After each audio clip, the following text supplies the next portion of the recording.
नमस्कार साथियों, मेरा नाम है निखिल यादव और आप सभी देख रहे हैं अपना YouTube channel EPS academy Chamba. जहां पे आपको पता है कि मैं आपको आपके 35 क्वेश्चंस की सीरीज करा रहा, जो कि आपके एसपी पटवारी में पूछा जाने वाला है, जो कि आपका दूसरा पेपर होगा। दूसरा पेपर का मतलब आपके सिलेबस का ही पार्ट है, जो कि आपके जनरल अवेयरनेस में आएगा। यानी कि हमसे वहां पे 35 क्वेश्चंस पूछे जाएंगे और हमको 35 क्वेश्चंस आने भी चाहिए। तो ध्यान दीजिएगा कि यहाँ पे हम क्या करते हैं, 35 क्वेश्चंस करके प्रैक्टिस करेंगे।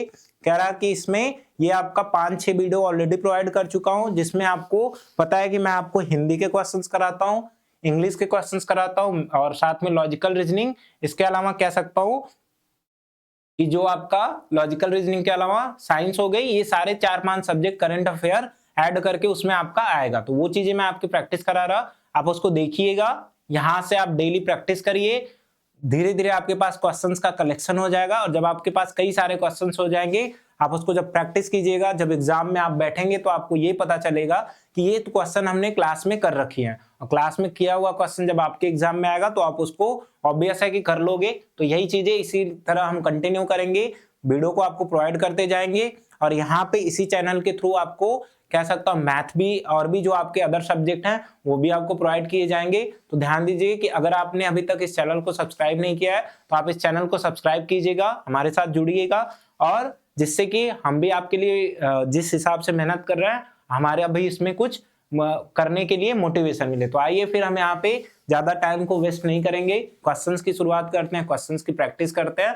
क्या क्वेश्चन पूछता है आइए इसको देखते हैं। पहला क्वेश्चन आपसे क्या पूछ रहा, तो आपको यहाँ पे दिख रहा होगा पहला क्वेश्चन क्या है। तो आपको याद रखना है, पहले क्वेश्चन में आपसे पूछ रहा किसका क्वेश्चन है ये। सबसे पहले ये साइंस का क्वेश्चन है और साइंस में आपको पता है आपने वेग वाला चैप्टर कभी पढ़ा होगा, वेलोसिटी वाला।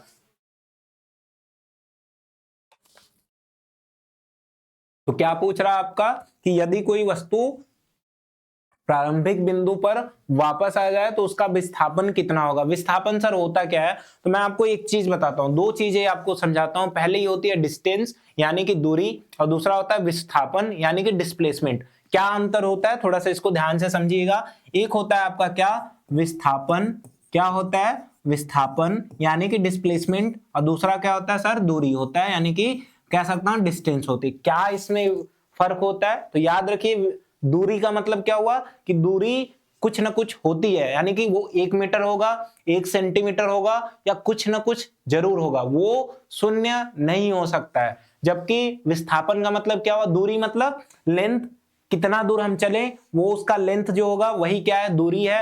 यानी कि हम जितना दूर जाते हैं उसकी जो लेंथ है वही क्या आपकी दूरी होती है। विस्थापन का मतलब क्या होता है, तो आपको याद रखना है। जैसे मैं एक बात बताता हूं, ये यहाँ पे आपका मार्केट हो जाता है इस तरीके से, आपके घर से रोड बना है और रोड कैसे गया, कुछ इस प्रकार से गया है। तो आप क्या करोगे सर, आप इस पे ऐसे गमन करोगे, आप जाओगे मार्केट यहाँ पे, लेकिन एक और आप, तो ये क्या हो गया, ये आपकी दूरी हो गई, इसको ध्यान दीजिएगा, ये दूरी है। दूसरी चीज, एक और रास्ता आपको मिलेगा यहां से लेके इस तरीके से, आप इसमें क्या करो, शॉर्टकट चले जाओ, यानी शॉर्टकट लगा करके जल्दी पहुंच जाओगे, दूरी से ये कम हो गया। यानी कि ये भी दूरी है बट ये कम है, यानी कि इसका शॉर्टकट रास्ता है। ये जो शॉर्टकट वे है इसको क्या कहते हैं, विस्थापन। और दूरी का मतलब सर, दूरी तो छोटी भी हो सकती है बड़ी भी हो सकती है, तो हमेशा याद रखिएगा ये चीजें आपसे पूछी जाती हैं। तो क्या पूछ रहा कि जब मान लीजिए हम यहां से चलना शुरू किए, यहां से हम चल के यहां गए और फिर घूम के हम दोबारा से यहीं पे आ जाएं, कहां पे, यहीं पे आ जाए, तो दूरी तो ये हुई। अगर मैं आपसे विस्थापन पूछे शॉर्टकट रास्ता, तो मतलब आपने यहीं से चलना शुरू किया, यहीं पे आ गए, तो शॉर्टकट का मतलब सर वही हो गया, यानी कि शून्य हो गया, शॉर्टकट का तो कुछ बनेगा ही नहीं। तो आंसर क्या हो जाएगा, तो आपको ध्यान देना ऑप्शन नंबर सी इसका करेक्ट हो जाएगा, ये बिल्कुल यहाँ पे सही है। इसके बाद हम यहाँ पे अगले क्वेश्चंस की तरफ बढ़ेंगे और अगला क्वेश्चन आपसे क्या पूछ रहा, क्वेश्चन को आप लोग देखिएगा। तो क्वेश्चन में आपसे पूछ रहा कि गुरुत्वाकर्षण का सार्वत्रिक नियम किसने दिया है। यानी कि जो गुरुत्वाकर्षण का नियम होता है, जिसको मैंने आपको एक्सप्लेन कर रखा है, फिर से मैं आपको बताता हूं कि गुरुत्वाकर्षण का नियम क्या होता है। तो आपको ध्यान देना है कि गुरुत्वाकर्षण के नियम से आप क्या समझते हैं, तो याद रखिएगा, जस्ट 1 मिनट रुक जाइए, मैं इसको फिर से आपको एक्सप्लेन करके बता दे रहा। तो ध्यान दीजिएगा कि गुरुत्वाकर्षण का मतलब ये होता है कि जैसे कोई दो पिंड है, दो कोई भी वस्तु है जिसका कुछ ना कुछ द्रव्यमान हो। आपको याद रखना है यहाँ पे दो क्या है वस्तु हैं जिनका मास कितना है, द्रव्यमान कितना है, m1 और m2। मान लीजिए 2 किलोग्राम का होगा, ये कितने का, 4 किलोग्राम का। इसका वेट ज्यादा होगा, इसका कम होगा, दोनों में से मतलब इसका मास होना चाहिए। और इसके बीच का डिस्टेंस जो है इनके सेंटर से लेंगे तो वो सेंटर से के बीच का डिस्टेंस r हो जाता है मान लीजिए। तो होता क्या है सर, एक दूसरे को ये खींचते हैं और एक बल का यहाँ पे यूज होता है, कौन सा, गुरुत्वाकर्षण बल, जिसका फॉर्मूला क्या होता है, तो याद रखिए F is equal to G m1 m2 upon का r स्क्वायर, यहाँ पे कैपिटल R लिख लीजिएगा। तो यहाँ पे इस तरीके का फॉर्मूला होता है, जहां पे ये जो g होता है, g को क्या कहते हैं सर, गुरुत्वाकर्षण नियतांक, ग्रेविटेशनल कांस्टेंट के नाम से जानते हैं। क्या होगा, तो याद रखिए गुरुत्वाकर्षण नियतांक, इसको हम लोग कहते हैं गुरुत्वाकर्षण नियतांक। तो ये आप ध्यान दीजिएगा। और इसकी एक वैल्यू फिक्स होती है, कितनी होती है, 2 दिनों से बता रहा, 6.67 multiply 10 to the power minus का 11।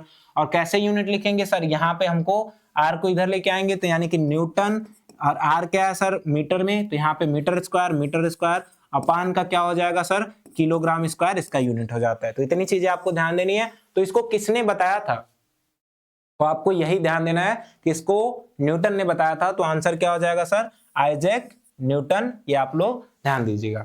इसके बाद हम यहाँ पे आगे की तरफ बढ़ेंगे और अगला क्वेश्चन आपसे क्या पूछ रहा, तो आपको ध्यान देना है। अगला क्वेश्चन है कि चंद्रमा पर किसी वस्तु का भार पृथ्वी की तुलना में क्या होता है। क्या होता है सर, तो याद रखिए इसमें 6 गुना कमी आ जाती है। क्यों आ जाती है, मैं समझाता हूँ। गुरुत्वाकर्षण बल लगता है, उसका मतलब सर जैसे मैं यहाँ पे हूं तो मेरे ऊपर गुरुत्वाकर्षण बल लग रहा। अगर जब हम चंद्रमा पे चले जाते हैं तो वहां पे गुरुत्वाकर्षण बल का जो मान है वो काफी ज्यादा कम हो जाता है। इसका मतलब क्या हुआ सर, जैसे गुरुत्वाकर्षण का मान चंद्रमा पे क्या होगा, ग्रेविटेशनल फोर्स का मान, गुरुत्वाकर्षण का मान, उस पे क्या होगा, गुरुत्वाकर्षण बल का मान। कहां पे सर, चंद्रमा पे काफी ज्यादा कम होता है, जिसकी वजह से जो वस्तु का, जैसे मान लीजिए मेरा वेट मान लीजिए कि 60 केजी है, तो मैं जब जाऊंगा ना चंद्रमा पे तो मेरे ऊपर गुरुत्वाकर्षण बल काम नहीं करेगा, तो मैं 60 केजी का नहीं, वहां पे जो मेरा वेट होगा वो कितना सर 10 केजी का होगा। क्यों, गुरुत्वाकर्षण बल के कारण। तो कितना होता है, 1/6 होता है गुरुत्वाकर्षण बल वहां पे। तो याद रखना है, काफी ज्यादा इंपॉर्टेंट क्वेश्चन है। यहाँ से ऐसे भी पूछ सकता है कि अगर किसी व्यक्ति का भार 60 किलोग्राम है, अगर उसको चंद्रमा पर भेज दिया जाता है तो कितना उसका वजन होगा, तो आंसर कितना हो जाएगा, तो बच्चों याद रखिएगा वो आपका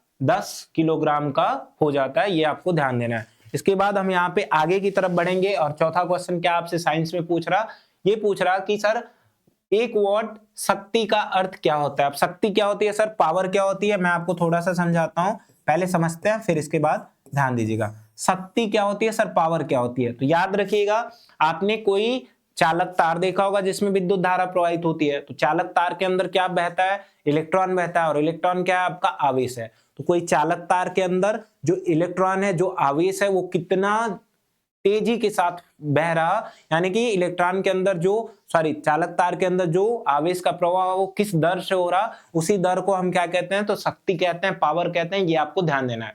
तो इसको किससे दिखाते हैं, तो याद रखिएगा इसको हम कहते हैं P से, और इसका जो फॉर्मूला होता है वो होता है W/T।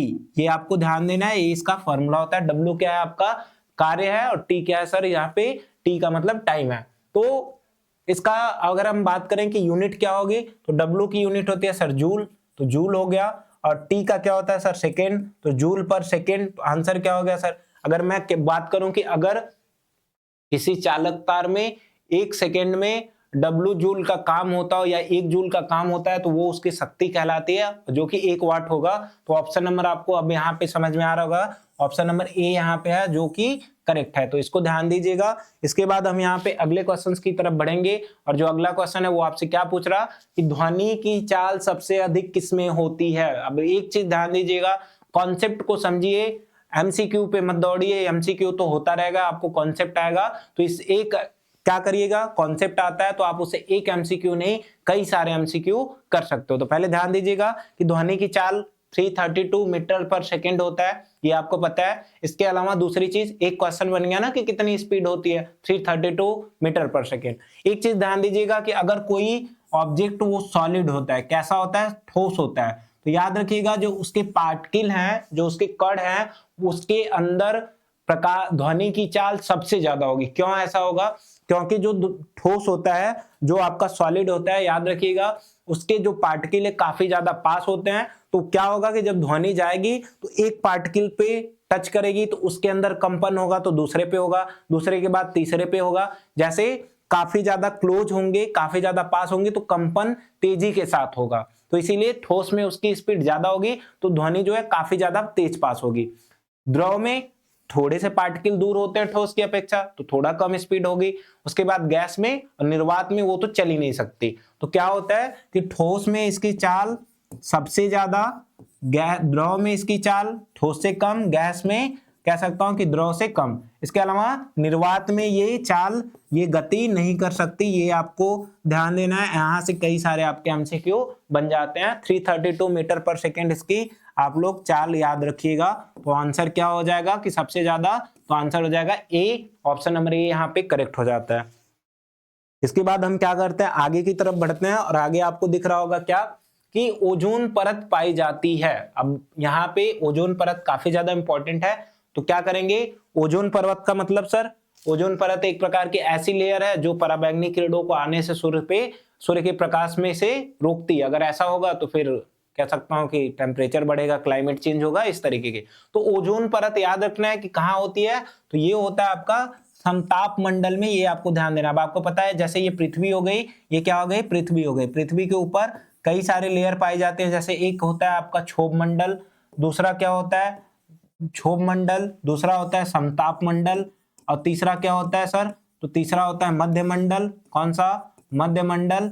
और चौथा जो होता है वो आपका क्या होता है, लास्ट में बहिर्मंडल। और ये कौन सा होता है, तो याद रखिएगा इसको हम बोलते हैं तापमंडल, और ये सबसे बाहरी होता है, तो इसको क्या बोल सकते हैं सर, इसको हम आयन मंडल या बहिर्मंडल के नाम से जानते हैं। तो क्या, तो कौन से वाले में लेयर में पाई जाएगी, तो आपको याद रखना है ये समताप वाला जो पार्ट है, यहीं पे आपका पाया जाता है क्या, ओजोन परत। काफी ज्यादा इंपॉर्टेंट क्वेश्चन है, पूछा जाता है, इनका सीक्वेंस पूछ लिया जाएगा। पृथ्वी के ऊपर जाने पे दूसरा जो मंडल है वो कौन सा पाया जाएगा, तो आंसर इस तरीके से आप लोग करेंगे। तो उम्मीद करता हूं यहां तक चीजें समझ में आई। आगे बढ़ते हैं अगले क्वेश्चंस की तरफ। क्या बोला कि मौर्य शासन का विवरण कहाँ लिखा गया है, तो याद रखिएगा बहुत इंपॉर्टेंट क्वेश्चन है। मेगास्थनीज की जो याद रखिए जो एक पुस्तक है इंडिका, वो क्या है सबसे ज्यादा इंपॉर्टेंट हो जाती है, और वहां पे मौर्य प्रशासन के बारे में एक्सप्लेनेशन दिया गया है। तो कौन सा हो जाता है कि किस प्रकार से प्रशासन की व्यवस्था थी, तो वो कहाँ दिया जाएगा, इंडिका में। तो आपको याद रखना है, ये चीजें आपके लिए इंपॉर्टेंट हो जाती है। जस्ट एक मिनट आप रुक जाइए, फिर मैं आगे आपका कंटिन्यू करता हूं। तो यहाँ पे आपको इसका आंसर पता चल गया होगा कि ये आपका कह सकता हूं कि मौर्य प्रशासन के बारे में क्या बोलते हैं कि मौर्य प्रशासन के बारे में किस पुस्तक में लिखी गई है। तो मैंने आपको बताया ना कि इसके राइटर भी कौन है, तो आप याद रखिएगा इसके जो राइटर है वो कौन है। तो आपको आंसर यहां से भी पूछा जा सकता है क्वेश्चन, तो आंसर हो जाएगा मेगास्थनीज। तो आप ध्यान दीजिए कौन लिखा है, मेगास्थनीज ने इसको लिखा था, मेगास्थनीज। और जो आगे का है अर्थशास्त्र, सर कौटिल्य ने लिखा था, यानी कि जिनका नाम था क्या, चाणक्य। तो ये आपको ध्यान देना है। इसके बाद अगले क्वेश्चंस की तरफ बढ़ेंगे। अगला क्वेश्चन है भारत का अंतिम वायसराय कौन था, तो पता है कि आपको जो लॉर्ड माउंटबेटन योजना आई जिसके तहत इंडिया पाकिस्तान का विभाजन भी किया गया, यानी कि जो माउंटबेटन है वो लास्ट आपका क्या हो जाता है, वायसराय हो जाता है। तो ये आपको ध्यान देना है, आंसर ये आपका बी यहाँ पे करेक्ट हो जाता है। इसके बाद हम यहाँ पे आगे की तरफ बढ़ते हैं। अगला क्वेश्चन, संविधान सभा की पहली बैठक कब हुई थी, मैंने आपको बता रखा है 9 दिसंबर 1946 को पहली बैठक होती है। तो आपको ये इसके बारे में मैंने डिटेल में पढ़ा रखा है कि 9 दिसंबर का डेट याद रखना है। क्यों याद रखना है, क्योंकि पहली बैठक हुई। 11 दिसंबर का डेट याद रखना है। इसमें जो अस्थायी अध्यक्ष बने कौन बने, तो आपको याद रखना है ये कौन बना था, डॉक्टर सच्चिदानंद सिन्हा, जो कि उस पूरे सभा के सबसे वृद्ध व्यक्ति थे, इसीलिए उनको सम्मान के तौर पे बैठाया गया। 11 दिसंबर को एक अध्यक्ष बनते हैं, कौन बनते हैं, तो आपको याद रखना है कि कौन अस्थायी अध्यक्ष बनते हैं, राजेंद्र प्रसाद। 13 दिसंबर के दिन कौन किया था, 13 दिसंबर 1946 के दिन पंडित जवाहरलाल नेहरू ने एक प्रकार का उद्देशिका पेश किया, जिसको बाद में प्रस्तावना के तौर पे देखा गया। तो ये चीजें डेट्स आपको याद रखनी है। 29 अगस्त 1947 को प्रारूप समिति का गठन होता है, जिसके अध्यक्ष कौन है, डॉक्टर भीमराव अंबेडकर। इतनी चीजें जब आप याद करोगे तो याद रखिए क्वेश्चन आपसे कहीं भी बाहर से पूछा जाने वाला नहीं है, आपको यहीं से सारी चीजें आ जाएंगी। तो इसके बाद हम आगे बढ़ेंगे। अगला क्वेश्चन आपसे क्या पूछ रहा कि मौलिक कर्तव्य जोड़े गए हैं, तो याद रखिएगा मिनी कॉन्स्टिट्यूशन के नाम से जाना जाता है, यानी कि 42वां जो संविधान संशोधन है कब हुआ था, 1976 में। यहाँ पे आपको ध्यान देना 1976, और इसको क्या बोला जाता है, तो इसको बोला जाता है मिनी कॉन्स्टिट्यूशन के नाम से जाना जाता है। ये आपको ध्यान देना है, मिनी कॉन्स्टिट्यूशन को नाम से इसको जाना जाएगा। क्यों? क्योंकि इसमें कई सारे प्रावधान आपके जोड़े गए हैं, काफी ज्यादा इंपॉर्टेंट, जिसमें हमने यहाँ पे मौलिक कर्तव्य को भी जोड़ा, तो ये आपके लिए इंपॉर्टेंट हो जाता है। अभी 42वां संविधान संशोधन मुझे आपको डिटेल में पढ़ाना है, तो मैं इसको पढ़ाऊंगा। तो इसके बाद हम यहाँ पे आगे की तरफ बढ़ते हैं, और अगला क्वेश्चन इंग्लिश से स्टार्ट होता है। बोला कि दिस इज, यहाँ पे आर्टिकल भरना है, वन आइडेड पर्सन, ये एक ऐसा व्यक्ति है जिसके पास केवल एक आंख है, सिंगल। तो वन का मतलब जब हम पढ़ रहे हैं तो प्रोनाउंस क्या हो रहा है सर, वो क्या है सर, व्यंजन है, कॉन्सोनेंट है, तो इसके अकॉर्डिंग क्या भरा जाएगा, तो अब आपको पता चल गया होगा कि जो एन है यहाँ पे फिल होगा, तो ऑप्शन नंबर बी इसका करेक्ट हो जाता है। इसके बाद हम आगे बढ़ते हैं। अगला क्वेश्चन क्या बोला, the train bracket before we reach the station, कौन सा टेंस है सर, तो ये पास्ट परफेक्ट टेंस है। आपको ये समझ में आ रहा होगा, क्योंकि हम क्या करते हैं बिफोर और उसका यूज करते हैं, तो आपको पता है पहला टेंस किसमें होता है, पहला टेंस आपका बिफोर वाले में पास्ट परफेक्ट में हो जाता है, जबकि दूसरा टेंस आपका पास्ट इंडेफिनिट में। पीछे पास्ट इंडेफिनिट दिख रहा, यहाँ पे पास्ट परफेक्ट, तो क्या हो जाएगा, तो हैड लेफ्ट, ये आपका करेक्ट ऑप्शन हो जाता है, इसको आप लोग ध्यान दीजिएगा। इसके बाद हम यहाँ पे आगे बढ़ते हैं। क्या बोला, this book is not mine, mine क्या है, वहां पे प्रोनाउन है। बोला इट इज, अब आगे कौन सा प्रोनाउन लगेगा वो पूछ रहा, क्या it is your, it is yours, it is you, it is yourself, तो योरसेल्फ तो होगा नहीं, यू भी नहीं होगा, योर भी नहीं होगा, क्योंकि योर के पीछे ऑब्जेक्ट आता, क्या हो जाएगा, योर्स। जिस प्रकार से माइन आया था उसी प्रकार से यहाँ पे योर्स हो जाता है, जो कि आपका कह सकता हूं कि प्रोनाउन है, तो ये आपको ध्यान देना है। इसके बाद हम आगे बढ़ते हैं। क्या बोल रहा कि he said to me don't make a noise, उसने मुझसे कहा कि शोर मत करो, बहुत इंपॉर्टेंट है, डोंट वाले क्वेश्चन आपसे पूछे जाते हैं, तो आपको ध्यान देना है। मैंने इसको बताया कि दो तरीके से बनाया जाता है, एक होता है फॉरबिड से और दूसरा होता है कि एडवाइस, और वहां पे लगा देंगे नॉट टू।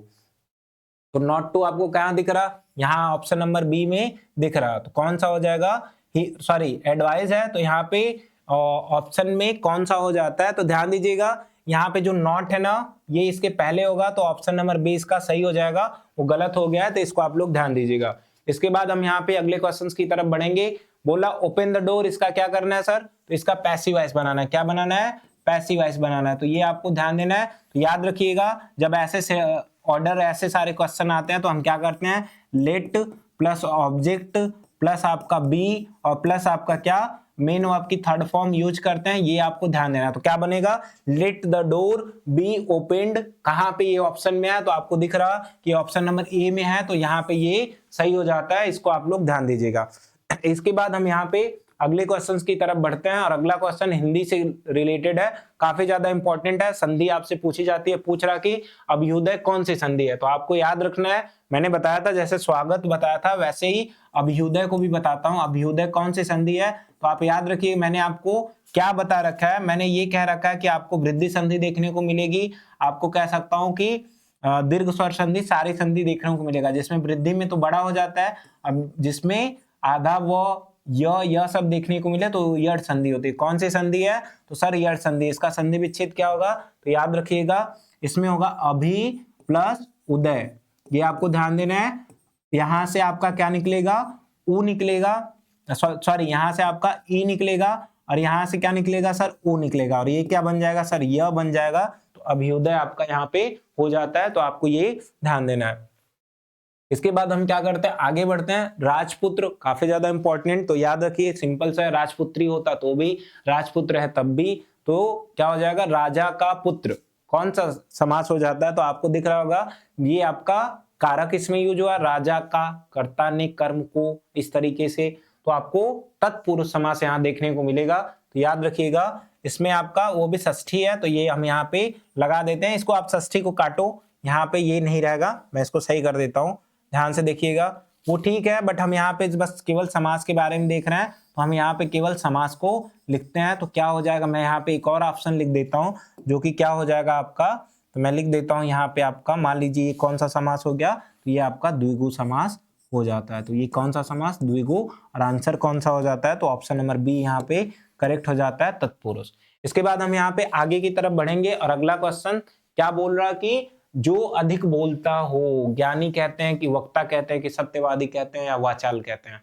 तो याद रखिए बहुत इंपॉर्टेंट है, कई सारे एग्जाम में पूछा गया है। इसको वाचाल कहते हैं, जो ज्यादा बोलता है इसको क्या कहते हैं, तो इसको कहते हैं वाचाल। तो ये आपको ध्यान देना है। इसके बाद अगला क्वेश्चन क्या बोला, राम आया वह खुश था, कौन सा इसमें सर्वनाम है सर। मैंने आपको पता होगा कि जब किसी भी नाउन की जगह हम क्या करें, किसी अन्य शब्दों का उपयोग करने लगे, तो ऐसे शब्दों को हम क्या कहते हैं, ऐसे शब्दों को सर्वनाम कहते हैं। तो हिंदी इंग्लिश में बताता हूँ कैसे सर। जैसे इसमें फर्स्ट पर्सन होता है, सेकंड पर्सन होता है, थर्ड पर्सन होता है। ये सेकंड हो गया, थर्ड हो गया। तो फर्स्ट में कौन कौन सा, आई और वी, मतलब हम और मैं। इसमें यू यानी कि तुम, ही सी इट दे। तो यहाँ पे आपको क्या दिख रहा, वह दिख रहा ना, ही दिख रहा, तो आपको दिख रहा होगा कि थर्ड पर्सन है, यानी कि अन्य पुरुष है। तो ये आपका हो गया थर्ड वाला।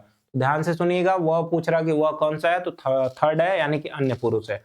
इसके बाद आगे बढ़ेंगे और बोला कि पृथ्वी का पर्यायवाची है कौन सा, गगन मतलब आकाश, पाताल भी आप जानते हो, नभ का मतलब भी आकाश, तो कौन सा है, धरा पृथ्वी का पर्यायवाची हो जाता है। तो ये आपको ध्यान देना है। इसके बाद हम यहाँ पे आगे बढ़ते हैं। आगे का क्वेश्चन कौन सा है, तो बोला ये लॉजिकल रीजनिंग से रिलेटेड क्वेश्चन है, तो आप इसको देखिएगा। तो हम क्या करते हैं यहाँ पे, लॉजिकल रीजनिंग का जो भी क्वेश्चन है इसको देख लेते हैं। तो आइए हम क्या करते हैं, यहाँ पे क्वेश्चन नंबर 24 को कर लेते हैं। क्या पूछ रहा है आपसे, बोल रहा कि कौन सा अलग है इस इन तीनों में। जैसे मैंने आपको अलग सा बताया ना कि तीन सेम एक अलग, कौन सा है, तो आपको सेब दिख रहा होगा, आम, केला और गाजर। इसमें से कौन सा अलग है, तो याद रखिएगा इसमें से गाजर जो है ये अलग है। क्यों, क्योंकि ये सब्जी है और वो सब क्या है, वो आपका फल है। तो ये आपको ध्यान देना, ये क्या है आपका सब्जी है और वो क्या है आपका फल है। तो ध्यान दीजिएगा। इसके बाद हम यहाँ पे आगे की तरफ बढ़ेंगे। बोला कि 3, 7, 15, 31, इसके आगे क्या भरा जाएगा। तो आपको यहाँ पे समझ में आ रहा होगा कि ये लॉजिकल रीजनिंग का क्वेश्चन है। तो हम कैसे करेंगे, पहले गैप को ढूंढ लेते हैं। तो ये आपको कितना दिख रहा है सर, 4, इसके बाद 8, इसके बाद आपको दिख रहा होगा कि ये कितने का है, तो ये आपका हो जाता है 15, 1, 16। तो 16 का हो गया, तो गैप तो बन ही नहीं रहा। तो इसको करने की कोई दूसरे तरीके, कौन सा तरीका मैं आपको वो बता दे रहा, वो आपको ध्यान देना है। तो क्या हो जाएगा, तो याद रखिएगा हम यहाँ पे क्या करते हैं, जैसे 3 है तो 3 के बाद क्या है 7। तो हम एक चीज यहाँ पे नोटिस करें, 3 में अगर मैं मल्टीप्लाई करूँ 2 और फिर +1 कर दूं तो कितना आया 7। अगर मैं 7 में 2 का मल्टीप्लाई कर दूं और 1 जोड़ दूं तो कितना सर 15। इसी तरीके से 15 में किसका मल्टीप्लाई कर दूं, 2 का और 1 जोड़ दूं तो 31। सेम इसी तरीके से 31 में 2 का मल्टीप्लाई करो और 1 ऐड करो, आ जाएगा 63। तो आंसर इज 63। आपको समझ में आ गया होगा।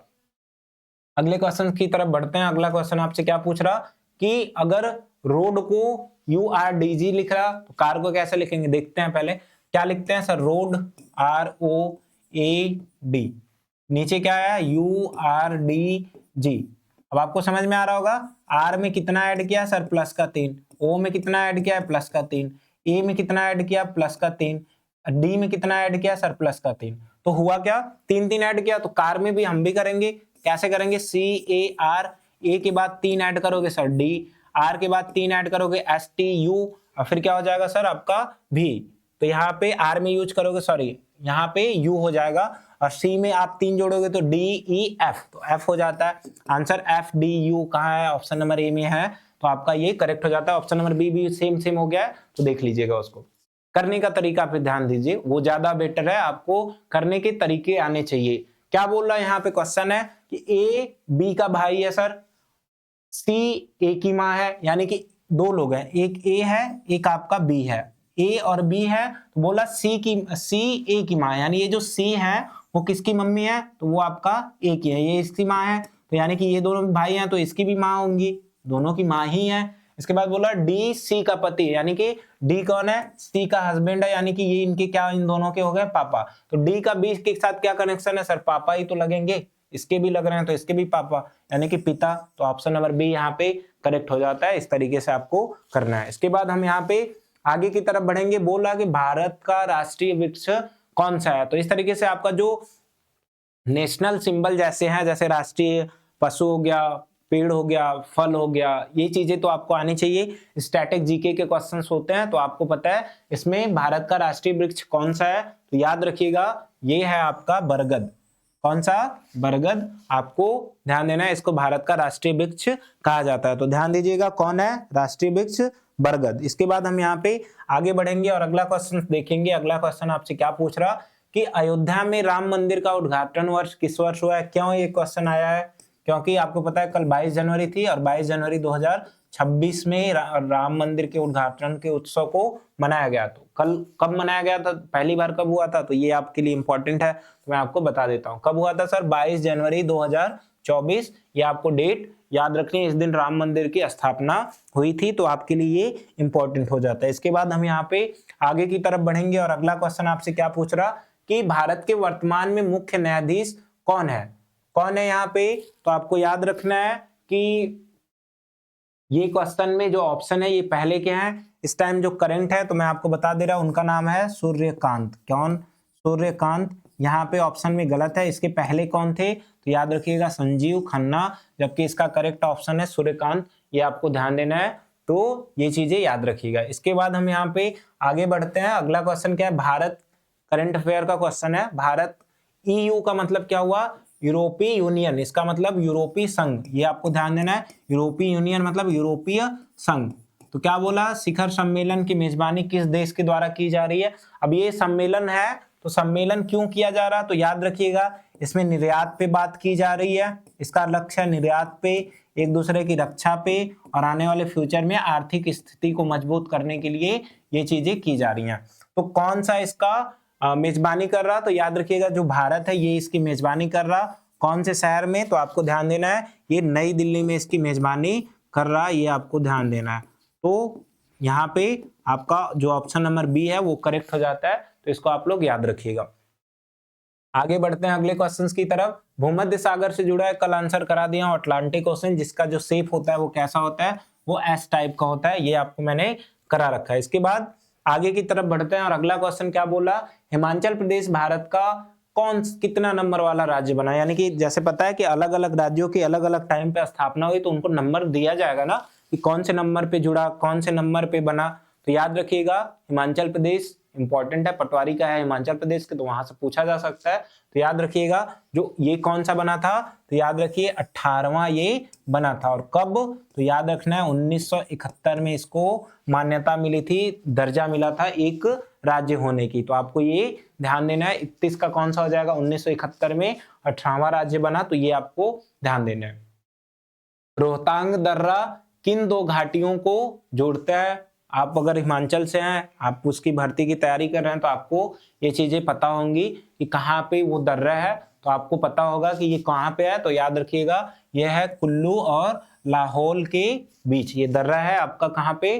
कुल्लू और लाहौल के बीच, तो ये यहाँ पे हो जाता है। इसके बाद आपसे दर्रे पूछे जाएंगे, कई सारे दर्रे हैं, पहाड़ी इलाके हैं, तो वहां पे ये चीजें आपसे पूछी जाती हैं, तो ये आपको ध्यान देना है। इसके बाद हम यहाँ पे आगे की तरफ बढ़ेंगे। अगला क्वेश्चन क्या बोला? हिमाचल प्रदेश में सबसे ऊंचा पर्वत कौन सा है? तो याद रखिएगा सबसे ऊंचा है हारमोस पर्वत, ये आपको ध्यान देना है। ऑप्शन नंबर सी यहाँ पे करेक्ट हो जाता है। फिर हम यहाँ पे आगे बढ़ते हैं। बोला कि हिमाचल प्रदेश का राज्य वृक्ष कौन सा? जैसे कि भारत का अपना एक राज्य वृक्ष हुआ, यानी कि अपना एक राष्ट्रीय वृक्ष हुआ, सेम उसी प्रकार से हर राज्यों का अपना एक राष्ट्रीय वृक्ष होता है, पशु होता है, पक्षी होता है।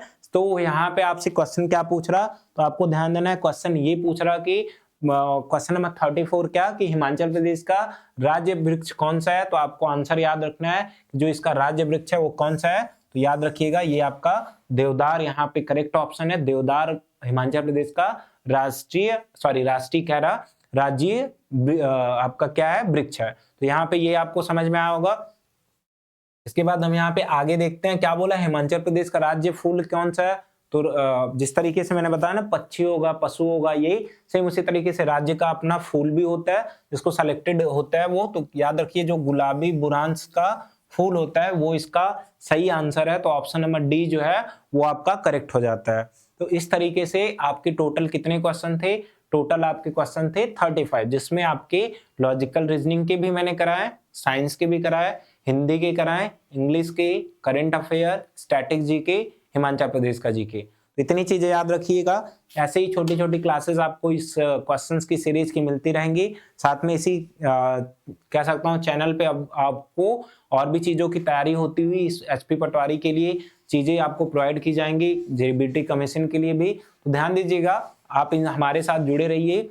अगर आपको ये चीजें पसंद आती है तो आप कमेंट बॉक्स में अपने कमेंट को जरूर दीजिएगा, ताकि हम ये जान सके कि क्या हम जो ये तैयारी आपको करा रहे हैं या फिर जो हम आपके लिए प्रैक्टिस क्वेश्चन दे रहे हैं ये आपको समझ आ रहा, ये उस लेवल को आपको लग रहा, या फिर आपको इसमें क्या दिक्कत हो रही है या कोई डाउट है तो भी आप पूछिएगा। तो ठीक है, मिलते हैं फिर आपसे अगले वीडियो में। तब तक के लिए आप सभी का धन्यवाद। और एक आपसे रिक्वेस्ट है कि अभी तक आपने इस चैनल को सब्सक्राइब नहीं किया है तो आप इस चैनल को सब्सक्राइब कर लीजिएगा, ताकि जो भी चीजें हम आपको प्रोवाइड करें वो आपको इजिली मिल सके। धन्यवाद।